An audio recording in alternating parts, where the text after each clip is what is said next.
Chers internautes, bonjour. Nous revoilà dans nos travaux de recherche Sciences politiques Bocaille, Antilles-Guyane et colonie insulaire, essai pour une déconstruction coloniale. Paul Afro-Érasy de la pensée caribéenne. Alors, nous allons aujourd'hui aborder la science politique Bocaille, cela veut dire la science politique en rupture avec l'assimilation des concepts français, grecs, en fait tous les concepts qui nous ont été imposés par la colonisation franco-crate, la colonisation anglo-crate, c'est-à-dire les idées étrangères, françaises, anglaises, ont pénétré nos sociétés, ont pénétré nos consciences et nous devons nous débarrasser de ces concepts pour pouvoir avancer dans la révolution culturelle. Et nous avons dit aux intellectuels occidentalisés qu'ils se trompent en pensant vouloir être indépendants et en même temps être dans la dépendance des concepts qui viennent du système français, du système européen, qui a assujetti notre pensée, notre conscience. Donc nous devons produire de nouvelles idées, sortir de l'identité carcérale, nous libérer de la société qui est la société, disons, écrou, puisque effectivement, vous êtes enfermé dans une société,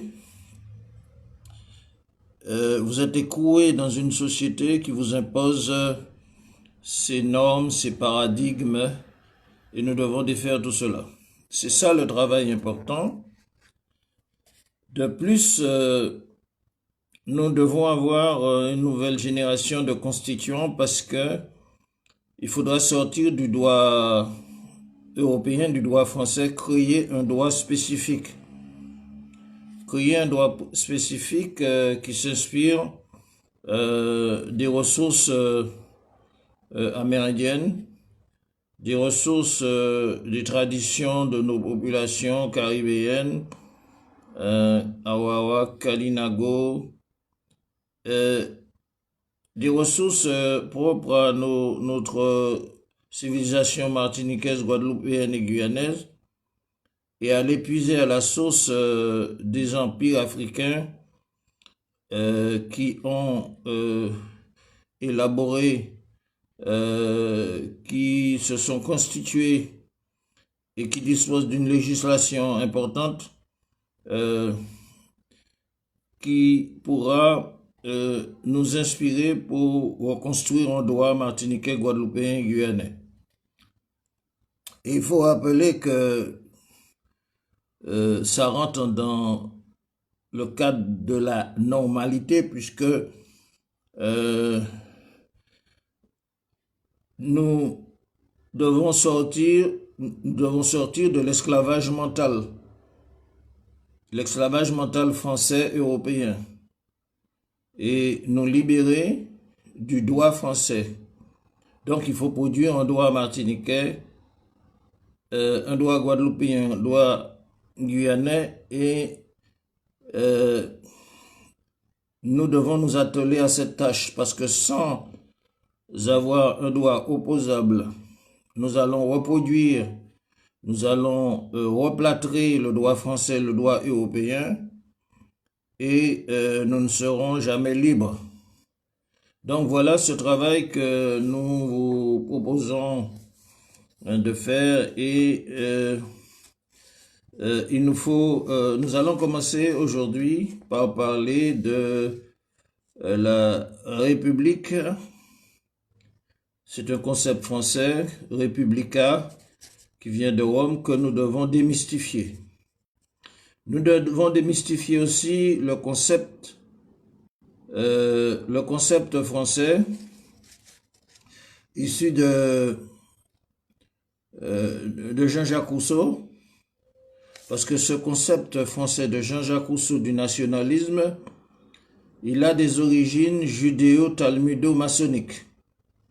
Parce que le premier État-nation qui va être créé en Europe, selon certains chercheurs européens antisionistes, ce sont les Juifs qui, à leur sortie d'Espagne en 1492, vont jeter leur dévolu sur l'Europe, l'Allemagne, et donc ils vont inventer le concept d'État-nation aux Pays-Bas, qui va se répandre en Europe et en France, et cela va déboucher sur l'idée du nationalisme, le concept du nationalisme. Nous devons rejeter ce concept parce que c'est un concept qui est équivoque, et nous allons développer cela. Et déjà, il faut savoir que le fondement du nationalisme européen, c'est-à-dire a une logique de prédation. Parce que le nationalisme français européen est basé sur le concept judéo-talmudique de la race élue blanche qui est seule capable de dominer le monde, et donc qui a une mission de civiliser, une mission de transformer les non-européens, donc, et cela, cette idéologie, c'est une idéologie de conquête que Mussolini a utilisée, Hitler a utilisée, comment dirais-je, Napoléon a utilisé, et cela a résulté des catastrophes que nous avons vécues dans le monde européen, en Asie, en Afrique et aux Amériques. Et donc il faut démystifier tous ces concepts pour se désoccidentaliser. Nous sommes dans une phase de réflexion de désoccidentalisation, c'est-à-dire sortir en nous l'étranger, qui donc les Européens qui nous ont occidentalisés. Donc sortir l'étranger dans tous les domaines, hein, dans le domaine des concepts, de l'idéologie, de la vision du monde. D'ailleurs, la vision du monde de la tierce culture étrangère, c'est une vision, on va dire, c'est une vision déviée. C'est une vision qui est, comment dirais-je, contre nature. Parce qu'il faut savoir que toute la catastrophe de l'Occident vient comment dirais-je, vient du crash. Le crash de la civilisation occidentale, c'est une rupture avec l'esprit, avec la transcendance. C'est-à-dire que la civilisation occidentale, c'est une civilisation qui s'est coupée de l'essence même, qui a perdu son âme. Et c'est ce qui explique que il nous faut, pour nous libérer, dans la sphère non européenne, il faut rejeter tous ces concepts. Donc il faut déconstruire. C'est dans le cadre de notre essai pour une déconstruction coloniale, nous allons déconstruire le concept du nationalisme, parce que déjà il faut se dire que les Européens armé du nationalisme, leur objectif, c'était de dominer le monde. Mais pour dominer le monde, les Européens ne pouvaient pas concevoir en face d'eux l'existence des États-continents. Ils se sont attaqués à la Chine, pour tenter de démembrer la Chine, ils se sont attaqués à l'Orient, ils se sont attaqués à l'Inde, ils se sont attaqués aussi à l'Orient. Donc, ça veut dire que pour pouvoir dominer le monde, les Européens excluaient que puissent exister des États-continents. Et c'est pour ça qu'ils ont inventé une idéologie de phagotisation, de fractionnement, c'est-à-dire pour diviser et pour dominer. Alors c'est ce concept-là du nationalisme a été annexé à un autre concept beaucoup plus subtil qui est l'indépendance. Donc, lorsque les États-nations ont été, les États-continents de la Chine, de l'Inde, de l'Orient, de l'Afrique ont été démembrés,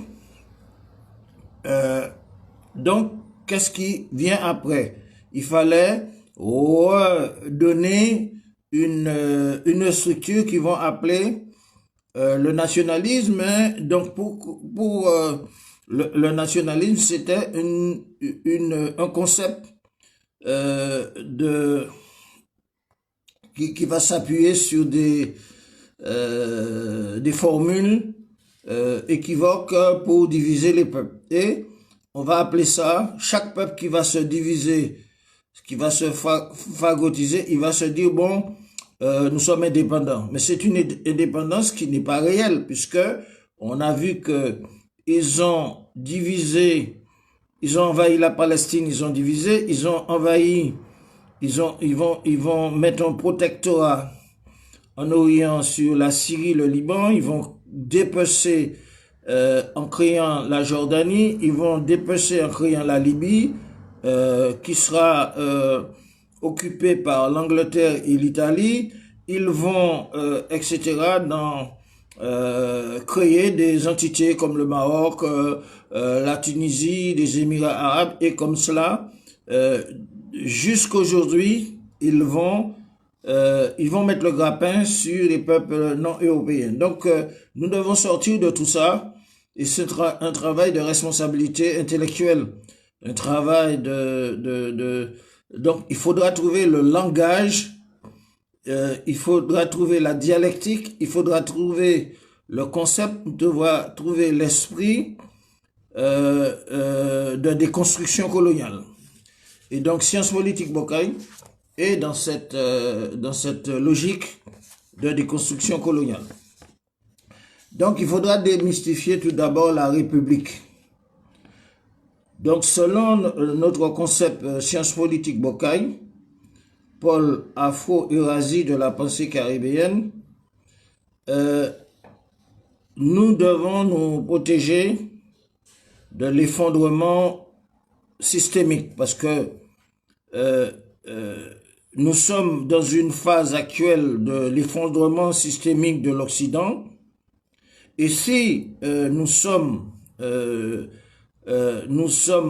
comment dirais-je, nous sommes à l'intérieur de cet effondrement, une civilisation qui va couler avec ses concepts de nationalisme, de suprémacisme, de concepts de république, etc., etc. Et donc, nous allons couler aussi. Donc, il faut sortir de ce déluge, il faut sortir de ce Titanic. La civilisation occidentale, c'est le Titanic qui est en train de sombrer. Donc, nous devons nous en sortir. Donc, comment nous en sortir? Alors, pour nous en sortir, ça veut dire nous en sortir, c'est-à-dire pour nous libérer de la vassalisation intellectuelle, de l'occidentalisme, il faut trouver un autre chemin.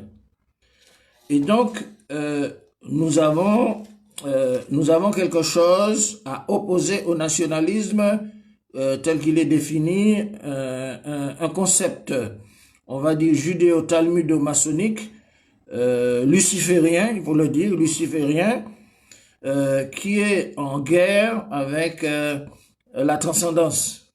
Et donc, qui se sert soi-disant de la lumière, des siècles de lumière, mais pour aveugler et non pour éclairer, pour aveugler les victimes et non pour éclairer comment dirais-je. Donc voilà, donc nous devons rejeter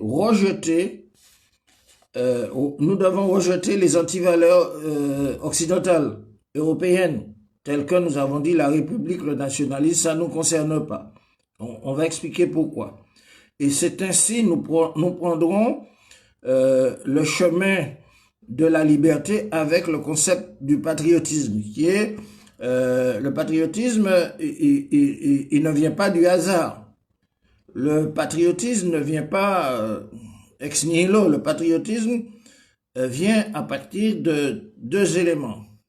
L'existence de l'homme et l'existence de l'univers, l'existence de son lieu d'habitat, qui est la terre, et la disposition, la mise à disposition de l'humain d'un territoire, d'une planète qui peut nourrir 36 milliards d'êtres humains, mais ce qui fait que cette planète, il n'y aurait eu aucun problème sur cette planète si chacun avait son territoire protégé, qui est un don de la transcendance, un don du divin. Et chacun doit son territoire, il doit aimer son territoire, il doit aimer sa famille, aimer son pays, aimer sa patrie, œuvrer pour son développement social, culturel, sanitaire, son industrialisation, parce que la planète et les territoires qui nous sont dévolus disposent de richesses pour nourrir 36 milliards d'êtres humains. Donc s'il y a un problème, c'est toujours, il faut retourner à la source, c'est-à-dire les Européens, ils ont les prédateurs européens, parce que l'Europe, elle est contrainte à un processus de déconstruction aussi. L'Europe doit se déconstruire en tant que siège d'une injustice, de l'iniquité coloniale, impériale, etc., etc. Et c'est les Européens qui vont faire ce travail. Ils sont en train de faire ce travail de déconstruction aussi européenne sur des bases nouvelles, des bases purifiées, au niveau idéologique, etc., etc. Donc, il faut rejeter le nationalisme en tant que concept étranger, luciférien, pour le patriotisme qui est un concept qui reconnaît tous les dévolus à l'être humain, la science, l'être humain qui est existentiel, et que tout ce dévolu, tous ces dons dépendent de l'existence d'un créateur. Donc le nationalisme est en opposition. Le nationalisme ne peut pas exister sans rejeter le créateur. C'est pour ça que le nationalisme, c'est un système tyrannique qui veut remplacer par le hasard l'existence du créateur, et que par conséquent le nationalisme dans la République devient une nouvelle religion, un système qui va déifier le Dieu luciférien. Donc la République est un concept luciférien, le nationalisme est un concept luciférien, donc c'est une imposture. Et donc nous avons vu même que l'Europe n'a pas évolué avec ces concepts puisque la société française est devenue, soi-disant, est devenue une dictature. Donc, ce qu'on appelle république en France, c'est une dictature. C'est une dictature d'oligarchie néolibéraliste derrière laquelle se cache une autocratie absolue de gouvernance impérialiste en crise. C'est-à-dire, ces mêmes familles européennes qui se sont divisées pour occuper la Russie, occuper l'Inde, occuper l'Afrique, occuper l'Europe, elles sont toujours là derrière les systèmes, derrière l'accaparement des ressources financières, des ressources énergétiques de la planète. Donc c'est-à-dire la République, derrière la République, il y a les parasites.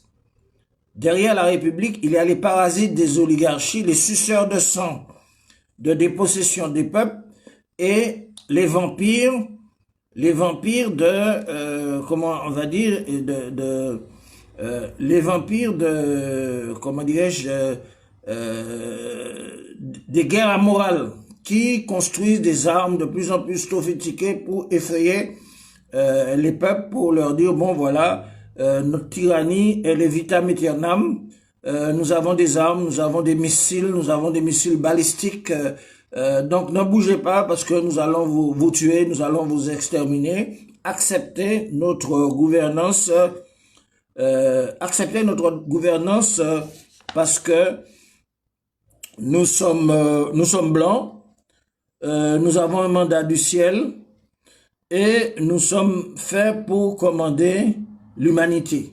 Donc voilà ce concept judéo-talmudo-maçonnique qui se cultive dans les officines, dans les ateliers, et ils sont confrontés aujourd'hui à un dilemme parce que en fait tout ça c'est une illusion, tout ça c'est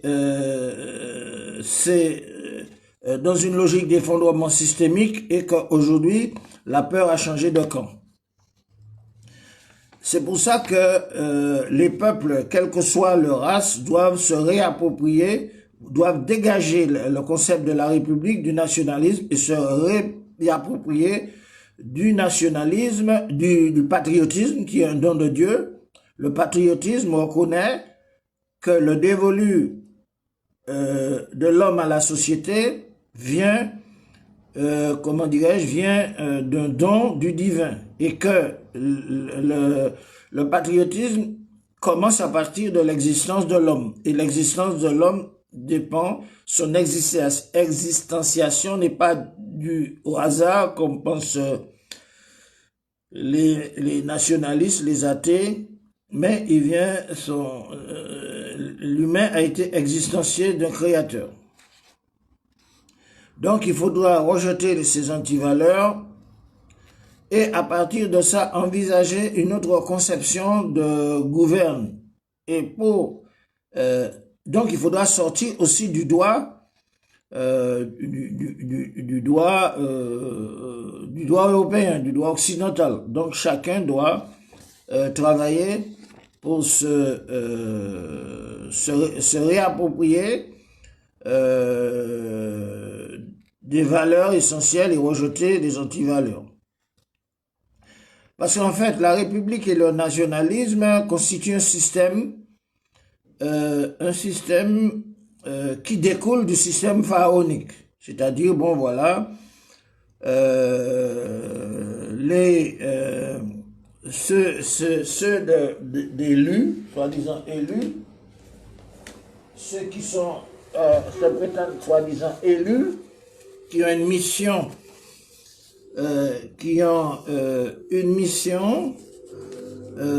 sont élus pour une mission en tant que race blanche, de par le concept judéo-maçonnique pour dominer le monde, c'est-à-dire que c'est l'imitation du système pharaonique.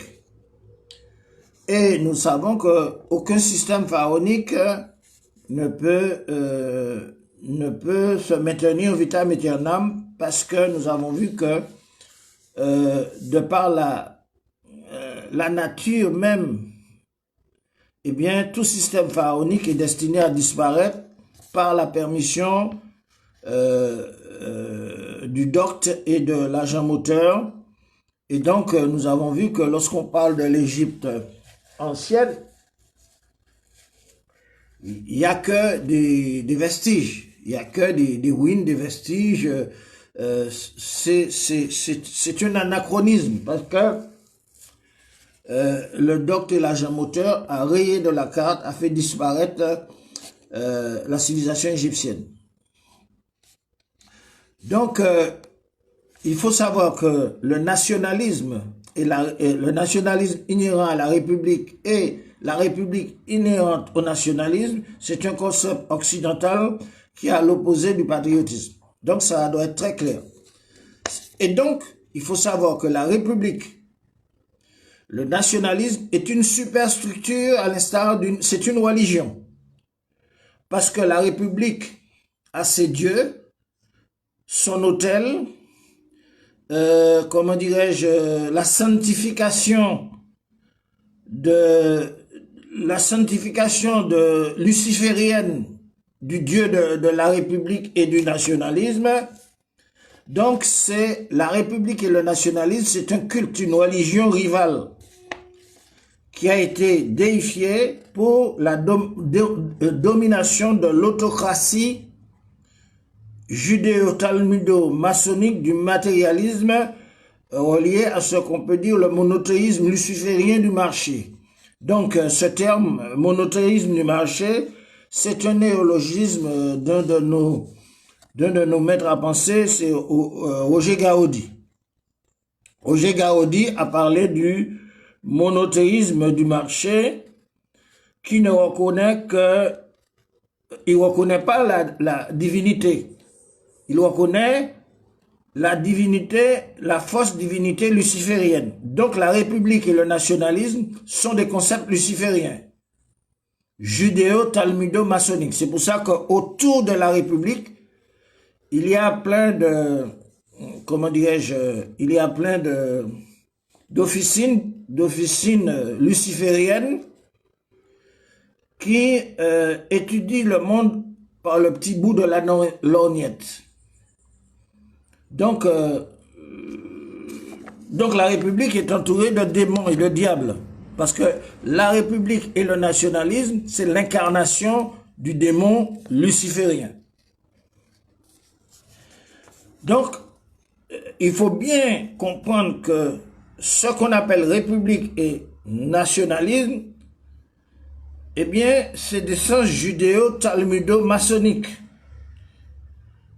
Et cette république a été consacrée par le faux dieu luciférien incarné du pharaon qui, en quelque sorte, est l'émanation de cette soi-disant race supérieure blanche ou noire, hein, intronisée pour dominer la société et le monde. Et donc, tous ceux qui ne sont pas de cette race supérieure blanche ou noire sont considérés dans la terminologie talmudo-maçonnique de goy, de goïm ou de gentil. Donc, la République, édifiée sur cette base dite du nationalisme, est une superstructure à l'instar de la superstructure du Vatican, à l'instar de la superstructure qu'ont créée Calvin et Luther. Calvin et Luther, ils étaient des faiseurs de religion. Ce sont pas des religions intrinsèques, ce ne sont pas véritablement,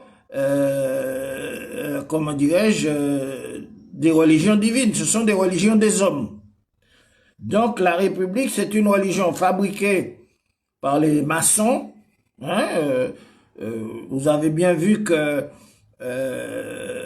un certain président de la République qui a parlé de, comment dirais-je, comment dirais-je, de la bête, il a dit que la République est indissociable du système maçonnique luciférien. Et donc, par conséquent, il faut comprendre tout cela pour savoir pourquoi nous sommes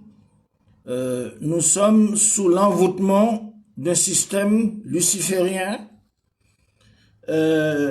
qui, en fait, nous parle de trilogie, liberté, égalité, fraternité, mais c'est le contraire. Ils sont toujours en train de le contraire. C'est-à-dire qu'aujourd'hui, nous avons vu les dérives.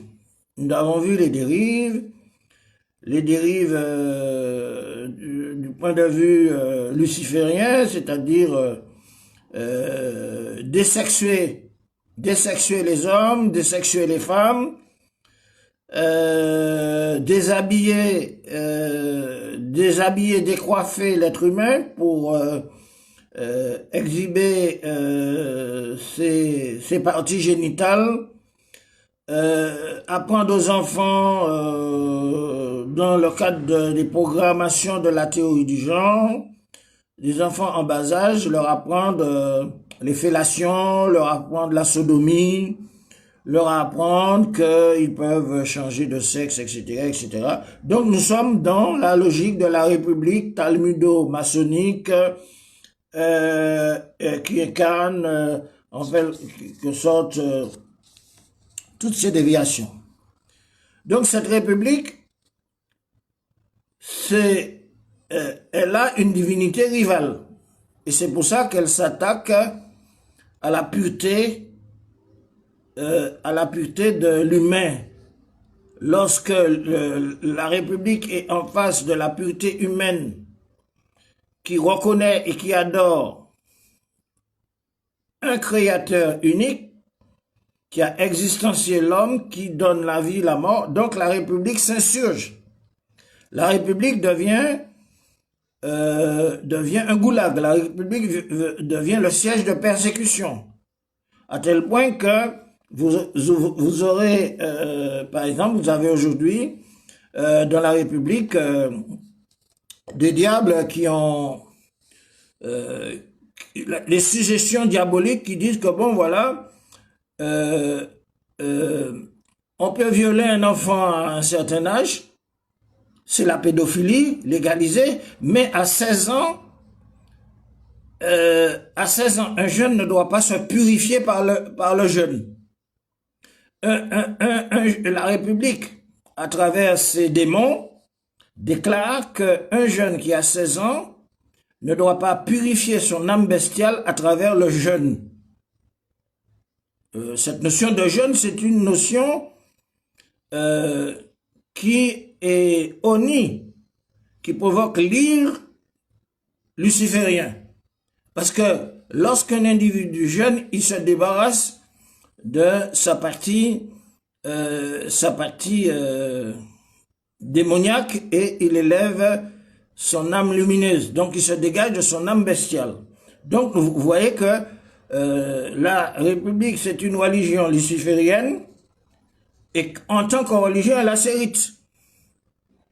Son drapeau, son hymne, tout ça, tout un rituel complet.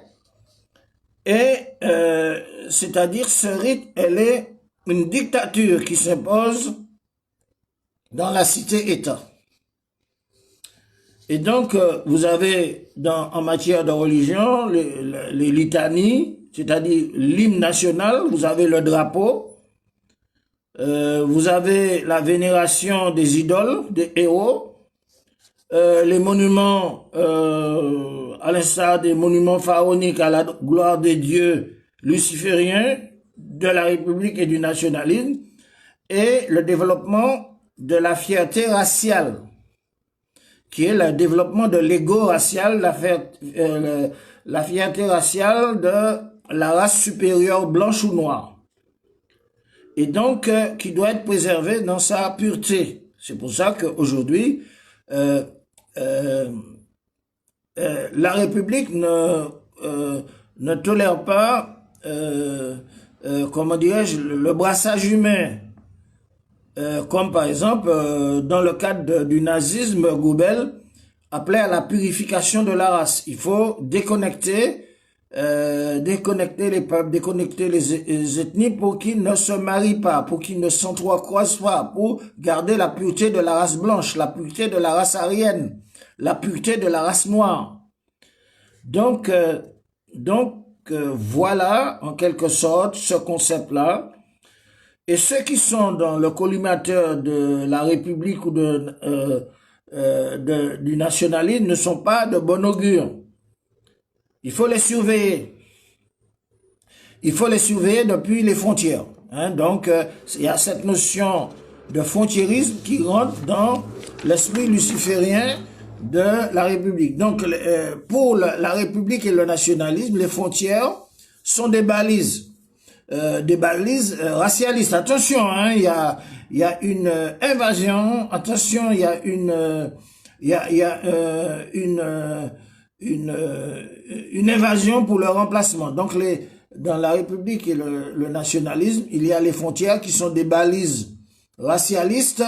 On craint toujours un envahisseur. Donc, aujourd'hui, la France est bardée de balises. Ils craignent les envahisseurs. Et donc, les envahisseurs, c'est quoi? C'est-à-dire, ils veulent garder la race pure. Et pour eux, en fait, l'être humain qui est de race caucasienne, c'est-à-dire son dieu luciférien de la République, le revendique. Il appartient à il n'appartient pas au Créateur, mais il appartient au Dieu, au faux Dieu de la République et du nationalisme. Donc, nous sommes confrontés à un système en crise. C'est le système racialiste blanc ou noir qui révèle en fait une paranoïa. On va dire que le système est en crise, mais en même temps, le système est confronté à une paranoïa concurrentielle. La République luciférienne, le nationalisme luciférien, qu'il soit blanc ou noir, est dans une constante paranoïa concurrentielle. C'est-à-dire, il y a l'envahisseur initial, c'est-à-dire, ils ont envahi les terres, de l'univers entier. Mais, c'est-à-dire que, en tant qu'envahisseur initial, ils sont supposés se méfier, se protéger par des frontières, les balises qu'ils vont mettre, et des séries de dispositions institutionnelles, c'est-à-dire ils vont se servir des institutions du droit. C'est pour cela que nous avons dit qu'il faut sortir du droit occidental. Il faut sortir du droit européen pour créer un droit martiniquais, guadeloupéen, guyanais en fonction de nos valeurs.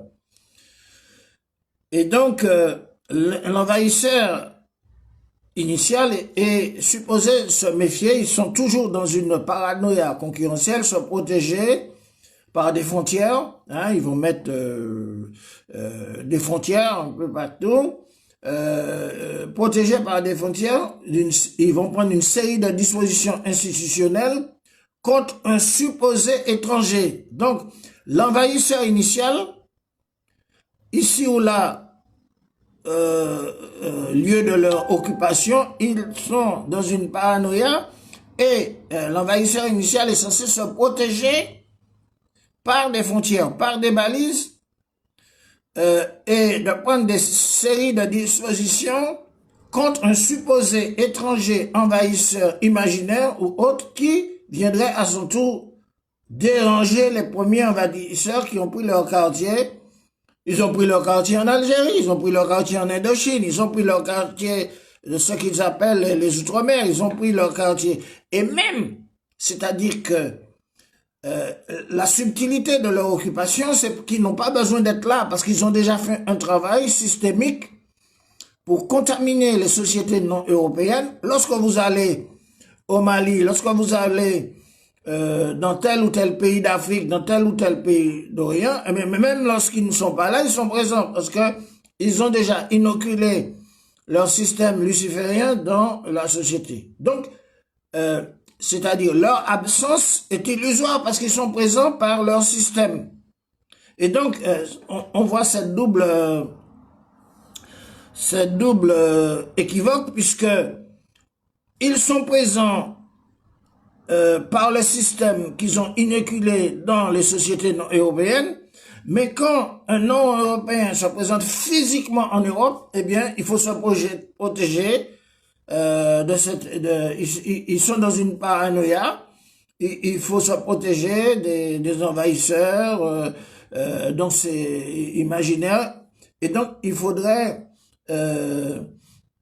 c'est-à-dire il faudrait se protéger contre l'envahisseur initial veut mettre des balises, des frontières pour se protéger d'un envahisseur imaginaire qui viendrait déranger les premiers envahisseurs qui ont pris leur quartier avec l'usage de la force à morale. Voilà la réalité dans laquelle les peuples affaiblis sur leurs terres sont confrontés, leurs terres qui sont conquises, leurs terres dites vacantes, et les peuples sont devenus des otages convoités de l'envahisseur initial. Donc c'est pour ça que nous avons parlé d'identité carcérale. Nous avons parlé de société écrou, d'identité carcérale, parce que, en quelque sorte, les peuples affaiblis, sur leurs terres dites vacantes conquises, ils deviennent les otages de l'identité carcérale. Ils deviennent les otages de la société. La société et la civilisation écrou, hein, comment dirais-je, ils deviennent des otages convoités. Parce que, pourquoi ils deviennent des otages? À cause de l'identité carcérale dans la société écrou, mais en même temps, ils sont convoités parce qu'il faut des esclaves. Il faut des esclaves physiques, il faut des esclaves mentaux. Il faut des vecteurs de diffusion de la francocratie, c'est-à-dire des vecteurs pour diffuser la langue, vecteurs systémiques du système occidental, la langue française. Il faut des vecteurs de l'anglocratie, c'est-à-dire des personnes, donc en même temps que, comment dirais-je, les victimes sont des otages, mais ils sont convoités parce que ce sont eux qui seront les véhicules de la francocratie et de l'anglocratie. Pour, comment dirais-je, pour le travail d'occupation mentale, civilisationnelle et culturelle dans leur propre société. Donc c'est une autodestruction. Et donc, c'est-à-dire, il faut exorciser par la déconstruction coloniale, il faut exorciser cette possession occidentale. Donc les peuples sont victimes de l'identité carcérale, de la société, de la civilisation écrou, et donc ces peuples-là sont victimes. Les intellectuels sont les plus atteints parce que pour reprendre le terme de Malek Ben-Nebi, le penseur algérien, les intellectuels, les politiciens, les notables qui servent au fonctionnement du système étranger d'occupation mentale, d'occupation structurelle, d'occupation institutionnelle, d'occupation juridique, d'occupation systémique, ils sont dans un état de colonisabilité. Donc c'est le vrai terme qui a été employé par un penseur réformiste algérien, Malek Ben-Nebi. Donc les peuples même sont moins victimes que les intellectuels, les politiciens, les notables, ceux qui sont dans le prolongement comment dirais-je, de l'aliénation systémique, parce que les intellectuels, c'est pas eux, c'est eux le tuyau, le fil conducteur de la transmission de la francocratie, parce qu'ils sont spécialistes du système et de la langue française. Donc ce sont des vecteurs, ce sont des tuyaux, ce sont des conduits, hein, comme vous avez des conduits qui ramènent l'eau, l'électricité, la fibre, etc., etc. Donc, et même mentalement, les intellectuels, ils sont comme le Wi-Fi, comment dirais-je, le Wi-Fi ou le Bluetooth Parce que l'assimilation est mentale. Il y a des fils conducteurs qui sont mentaux, qui ne sont pas matériels, qui sont mentaux. Donc, c'est-à-dire c'est une aliénation extraordinaire. Et donc, c'est pour cela que, en fait, nous sommes dans une logique, on peut dire, de la constitution de la République nationaliste, d'un suprémacisme racial établi pour la colonisabilité du colonisé, qui est considéré, qui est assimilé, qui est assujetti en tant que goïm. Goïm, ce sont des êtres inférieurs, des gentils, des goïm, des goïs, suivant l'acception maçonnique, judéo-talmudo-maçonnique. Ce sont des êtres inférieurs qui doivent être dominés, qui ne doivent pas bénéficier des richesses qui sont dévolues sur Terre pour nourrir 36 milliards d'êtres humains. Il y a des familles privilégiées, blanches ou noires, blanches en Europe, noires en Afrique, qui sont élues, qui ont une mission de dominer les goïs et les gentils. Et donc, il faut comprendre cette réalité et c'est pour cela que la loi est inadaptée au rétablissement de l'équilibre culturel, social, civilisationnel. Donc, les lois initiées dans ce type de société, ce sont les lois du supérieur, des supérieurs. Ce sont les lois des civilisateurs. Ce sont les lois des racialistes du peuple élu blanc ou noir. Ce sont les lois des racialistes nationalistes républicains blancs ou noirs. Ils ont prévu encore plus de droits constitutionnels et ils ont établi des règles péremptoires que le colonisé il est contraint d'apprendre parce que nul n'est censé ignorer sa loi. Ça veut dire, si vous vivez l'identité carcérale et vous vivez dans la société écrouée, vous n'êtes pas censé ignorer la loi de ceux qui vous dominent. Donc cette loi, c'est cette loi que nous devons réformer. Nous devons sortir de cette logique. Donc cette loi a été conçue aussi bien pour les assujettis qui acceptent d'une manière consentante, docile, de bénéficier des avantages. Parce que, bien sûr, il y a une prise en charge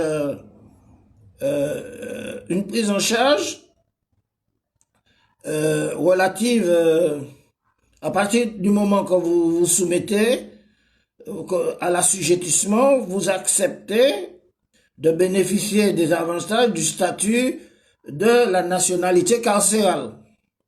Et donc, par conséquent, vous êtes en droit de bénéficier des maigres avantages pour pouvoir exister. Parce que sinon, un être ne vit pas sans des moyens d'existence. Pour vivre la condition d'être inférieur, et donc vivre cette fatalité de celui qui adhère et qui est considéré comme un esclave des vainqueurs.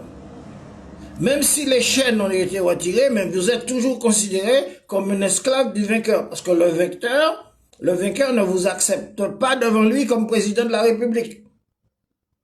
Vous ne pouvez pas être président de la République, de la France, de l'Angleterre, de l'Allemagne, de la Hollande, de la Belgique et tout ça. Non, non, non, c'est interdit ça. Et c'est pour ça que je vous ai dit de faire attention à cette affaire du rêve américain.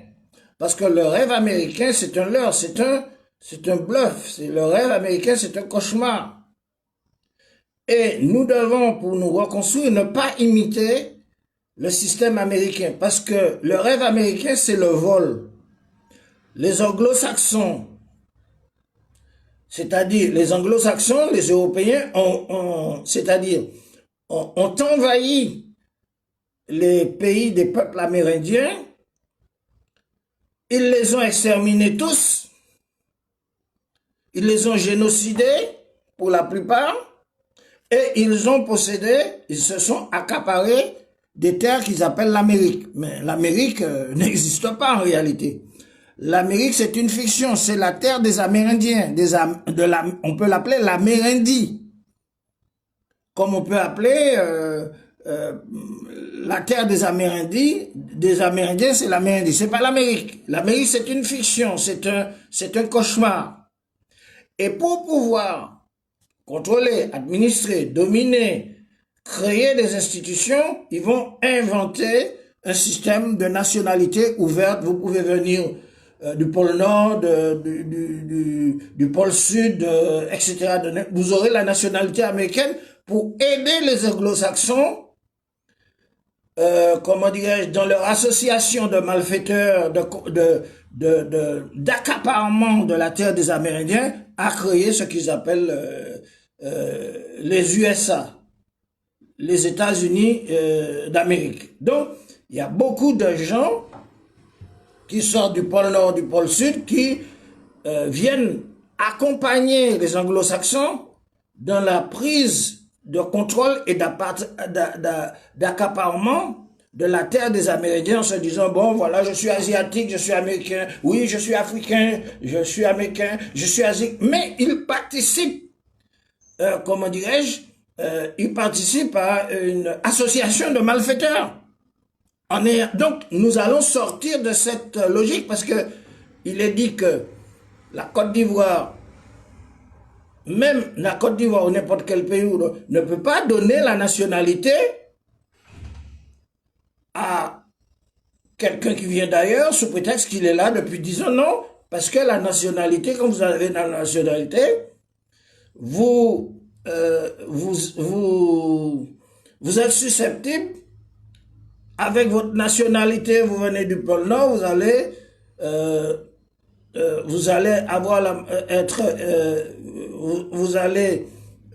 vous aurez l'ambition de diriger comme premier magistrat, président de la République, ministre, député, maire, un peuple qui n'est pas le vôtre.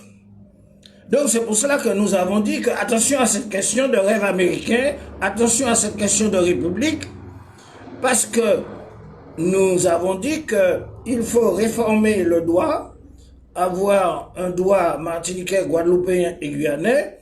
Quelqu'un qui sort d'ailleurs, qui vit depuis 7 ou 10 ans, il peut avoir la nationalité martiniquaise, guadeloupéenne et guyanaise dans le cadre d'un État indépendant. Mais il n'aura pas droit, il n'aura pas le droit, comme les autochtones, de se présenter pour être président de la République, pour être ministre, pour être député, pour être maire. Non, parce qu'il n'est pas du pays. C'est-à-dire, c'est comme nous avons dit qu'au Liban, en Iran, en Égypte, vous ne pouvez pas faire un Guadeloupéen venir et puis diriger l'Égypte, diriger l'Iran, ou un Martiniquais va diriger la Syrie. Non, c'est pas possible.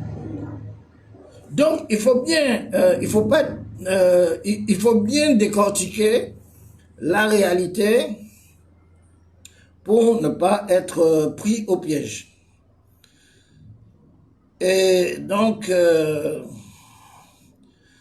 toutes les lois sont des lois conçues pour les assujettis qui acceptent de bénéficier des avantages du statut carcéral, la nationalité carcérale, et ils bénéficient en retour des maigres avantages pour vivre leurs conditions d'inférieurs. Et donc c'est cette fatalité que nous devons refuser en n'adhérant pas à ce système carcéral du nationalisme de la République luciférienne qui consacre le vainqueur. Donc il y a aussi d'autres inférieurs dans cette réalité de l'identité carcérale, de la société d'écrou, Vous avez d'autres inférieurs qui veulent se revendiquer, c'est-à-dire ils veulent être légaux. Il y a des gens qui, dans l'état de colonisabilité, ils revendiquent l'égalité à part entière du dominateur. Donc ils disent bon voilà, nous voulons l'égalité, hein, nous voulons l'égalité. Donc ils veulent être les égaux des dominateurs. Donc il y a cette catégorie qui sont assujettis à l'identité carcérale, qui veulent revendiquer l'égalité à part entière aux dominateurs, par exemple, colonial au regard de la loi. Mais ils n'ont pas compris que la loi, il faut complètement l'exorciser. Il faut l'exorciser, il faut la sortir.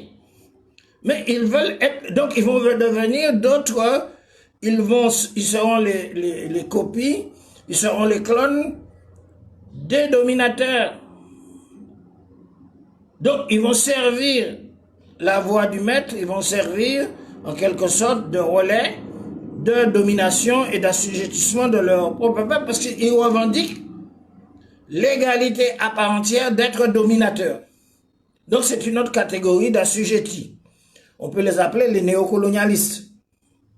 Les néocolonialistes républicains ou nationalistes lucifériens.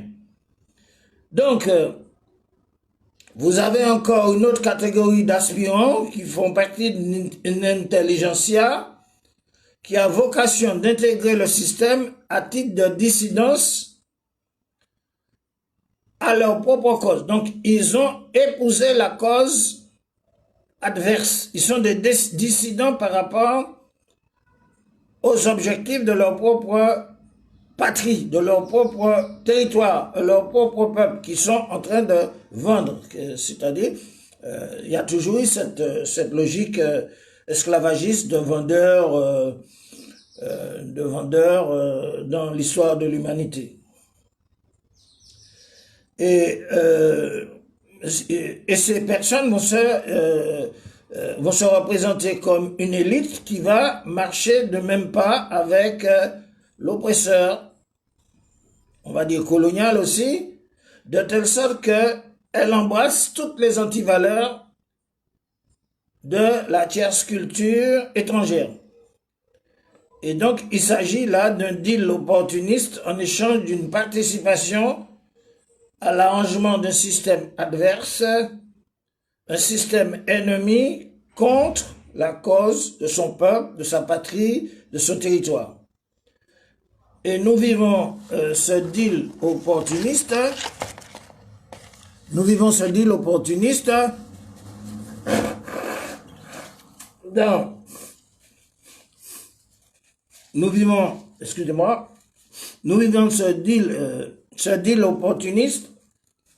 dans les sociétés écroues de par l'identité carcérale. Donc, c'est un deal opportuniste parce ils sont convaincus qu'il faut intégrer leur population au CARICOM, au Commonwealth, à l'Union européenne. Vous voyez, ce sont des assimilés, des gens de la colonisabilité qui ont de telles idées.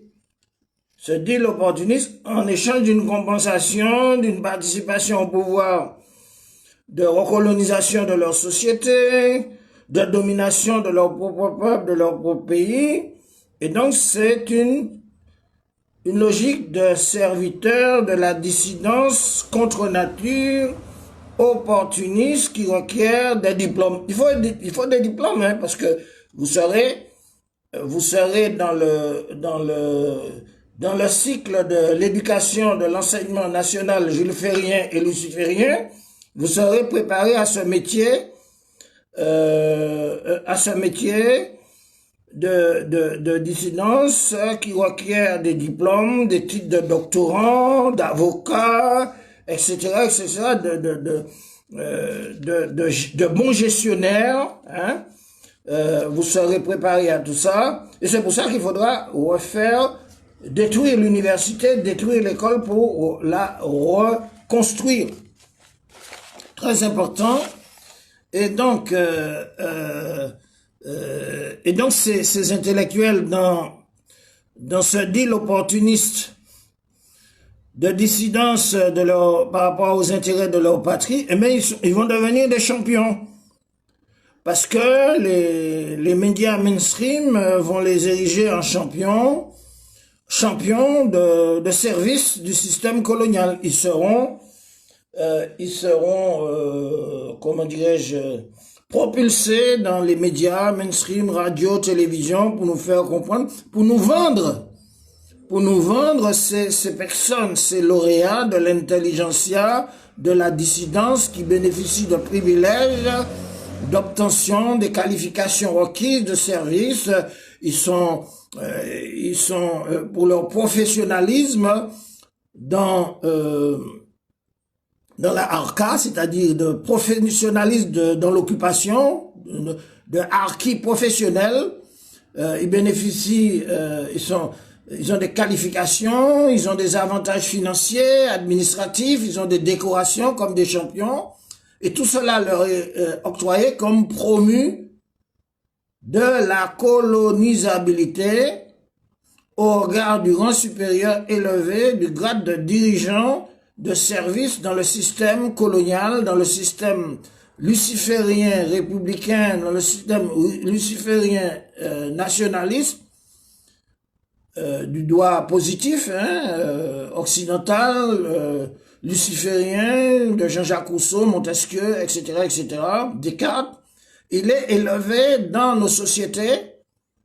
Les harkis sont élevés au grade de dirigeants de service dans le système colonial dominant qui leur offre des carrières politiques budgétisées comme collaborateurs travailleurs. C'est comme si Pétain, il y avait Laval, il y avait un certain nombre de gens qui étaient budgétisés, financés, etc., que le général de Gaulle a fait exécuter à la Libération. Parce que c'était des traîtres. C'était des traîtres, c'était des collaborateurs, etc., etc. Et donc, dans l'épuration, le général de Gaulle a fait liquider les collaborateurs, les traîtres, etc., etc. Donc, voilà un petit peu le parcours des postulants. On ne devient dirigeant pour le système, n'est pas dirigeant pour le système n'importe qui. Il faut avoir des marques. Le système judéo-talmudo-maçonnique des officines vous contrôle. Ça veut dire qu'il faut passer par l'initiation du système judéo-talmudo-maçonnique. Donc, ne devient pas dirigeant du système qui veut. Il faut parvenir à un cursus, disposer des compétences, des qualités pour reproduire et perpétuer les références statutaires de l'administration de l'occupation du statut de l'étranger.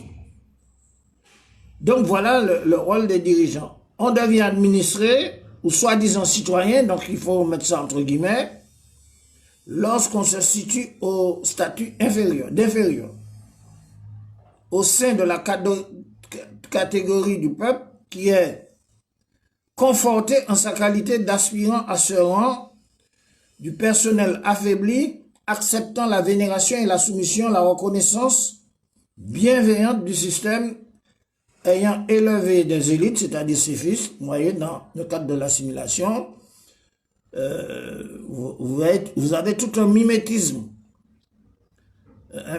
qui va à la caricature, parce que vous avez des assimilés qui disent à leur progéniture non européenne, bon, il faut assurer ta descendance, hein, il faut que tes progénitures soient blanches ou métisses, ou mulâtres, ou chabins, vous voyez. Donc ça va jusque-là, et donc ça va jusque-là, et donc c'est ainsi que dans la francocratie et dans l'angocratie, il y a ce qu'on appelle la bourgeoisie de la peau. La bourgeoisie de la peau blanche. Ou dans le système suprémaciste noir, la bourgeoisie de la peau noire. Donc, à ce stade, vous êtes au rang d'élus, de représentants en charge, vous êtes des médiateurs de l'occupation dans tous les domaines de l'administration tutélaire, etc., etc., pour assujettir votre peuple, votre pays, votre territoire. Et donc, voilà, en quelque sorte, brièvement, nous allons revenir. La République et le nationalisme luciférien a ses credos liturgiques. C'est une religion, la République du nationalisme colonial. Il a aussi ses dogmes, l'allégeance aux seules lois et conventions du matérialisme, de l'athéisme, de la laïcité, du droit positif, de l'anticléricalisme, qui sont des tabous du droit positif républicain dans le suprémacisme nationaliste, luciférien, judéo-talmudo-maçonnique qui exclut dans la société le véritable, le docte et l'agent moteur, le véritable Dieu, ses références dans les affaires temporelles de gouvernance du peuple et de la société. Donc, chers internautes, nous avons donné des axes parce que ce sont des adresses. Nous sommes des gens d'un travail de déconstruction coloniale à partir des bases théoriques. C'est à vous de bénéficier, c'est à votre adresse que nous donnons ces pistes-là.